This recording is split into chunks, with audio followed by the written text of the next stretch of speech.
A bunch of you guys have been asking for more content. Like, we want more Instagram posts, we want more Facebook posts. Can you guys do YouTube videos? All this stuff. People keep saying you should hire somebody. Well, I'm gonna just try to shoot a video with my GoPro every now and then.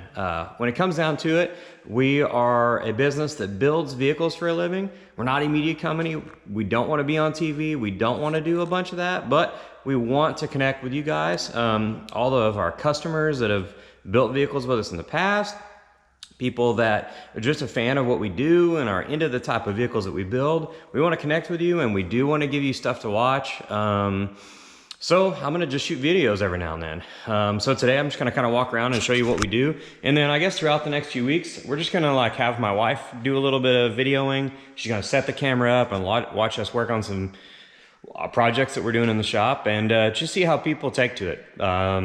Let us know. Post your comments. Let us know on below, you know, what you'd like to see more of. And if we have time to do that stuff, we'd love to. So anyways, just continuing on. This is a new giant project that we started on 4 weeks ago now. It's a 1948 Dodge Powerwagon. That's the Powerwagon. I know this probably doesn't look like a Powerwagon, but what this is an aftermarket chassis by Tisdale Coachworks. They build these gigantic, super heavy duty chassis, 3/8 thick wall for the Powerwagons. They can create their own different wheelbases or whatever, but that's what this is. It's got a Hellcat crate engine in it. It's got king coilovers front and back. This is the AAM front end out of like the Dodge 3/4 ton trucks from whatever. I'm not a big diesel guy. Let's say 03 to 13 or something. A little bit weird transmission, but we're gonna use it for now. This is a 46 RE. This would have been, I don't know, again, not a Mopar guy, probably mid to early 2000s Dakota Durango. A little bit weird. Like I said, we're gonna see how it goes and see if we wanna keep this. I think that if I would have been involved with this project since the get-go, I would have put a built 4L80 from Bowler Transmissions behind it. But good old trusty NP 205 transfer case, and then it's got a corporate 14-bolt axle in the rear. They brought this project to us as pretty much a rolling chassis. This was all put together and the cab was on it. Now, Tisdale Coachworks, what they do for a living primarily is they stretch Powerwagon cabs. They do sheet metal. So what Matt does is he has dies for all kinds of this stuff. He stamps these rear doors, he stamps extended cab panels, and if you go back on our website and look a few years ago, he did an extended cab for us. He extended it like 16 inches or something. So anyways, this is another one of his cabs. Really neat. What they do is they cut these cabs right about here and they move the entire back of the cab back. All new floors, all new cross members. They build the B pillar. I'll go ahead and open the door. And they set them up to be a crew cab. I think you can do these doors either way, normal door or suicide door. This one has a suicide door. At first, I thought this was a little gimmicky and cheesy, but it's not. I know it's on the lift and this is stupid, but this truck, when you open these doors wide open, it is awesome. Like, you can just see a gigantic cockpit in here. So this one will have 2 front seats and then like a skull. Schielmann, they're a company from Germany that builds some really high-end seats. We are going to partner on this project. And we're going to try to get it in their booth at SEMA next year. We're using their front seats, and we bought a bunch of fabric to do a custom bench seat in the back, and then try to do the door panels and a lot of this stuff to look really like their brand, you know, something that they would have built.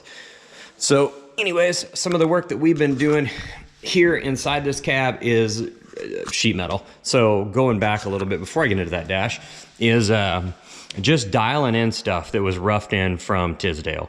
Going in and making the jams and all this sheet metal just really nice so that the bodywork won't be so intimidating and so time consuming. A little bit of good metalwork will save us tons of money at the body shop. So that's what we've been doing here is Dylan has been doing all the gapping, getting all the jams right. and getting these doors to open and close good, and where we can use some wind lace on the inside and seal these doors up in the future. What he has also been doing inside this is kind of modernizing the dash a little bit. So Dylan built this 18 gauge lower dash half. What it'll do is it'll accept all our HVAC.